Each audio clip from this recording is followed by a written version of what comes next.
Dari jualan fotokopi jadi miliarder, kisah nyata Chairul Tanjung.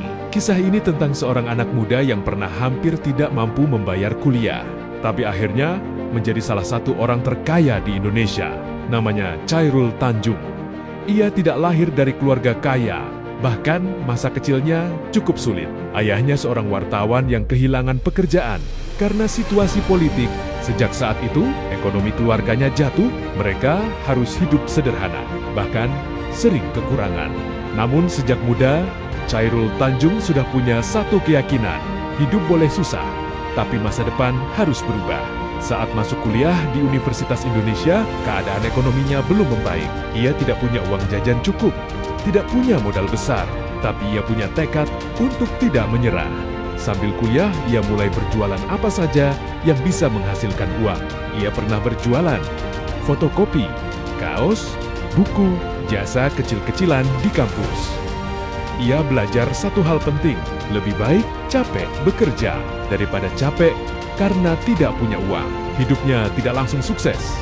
Banyak usahanya gagal, pernah bangkrut, pernah ditipu, pernah kehabisan modal, tapi ia tidak berhenti. Setiap kali jatuh, ia selalu berkata pada dirinya, kalau orang lain bisa berhasil, kenapa aku tidak? Ia mulai membangun bisnis lebih serius. Masuk ke dunia kontraktor, masuk ke dunia keuangan, masuk ke dunia bisnis besar pelan-pelan. Usaha kecilnya mulai berkembang dari satu bisnis kecil menjadi beberapa bisnis. Dari beberapa bisnis menjadi perusahaan besar. Ia membangun kerajaan bisnis yang sekarang dikenal sebagai Citicorp. Perusahaannya bergerak di banyak bidang, media televisi, bank, retail, hiburan, dan banyak lagi. Dari anak yang dulu kesulitan uang, ia berubah menjadi miliarder. Namun yang paling menginspirasi bukan hanya kekayaannya, tapi mentalnya. Ia pernah berkata, untuk menjadi besar, kamu harus siap bekerja lebih keras dari orang lain.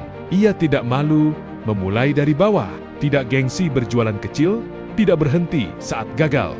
Karena ia tahu, kesuksesan bukan milik orang yang paling pintar, tapi milik orang yang paling tahan banting.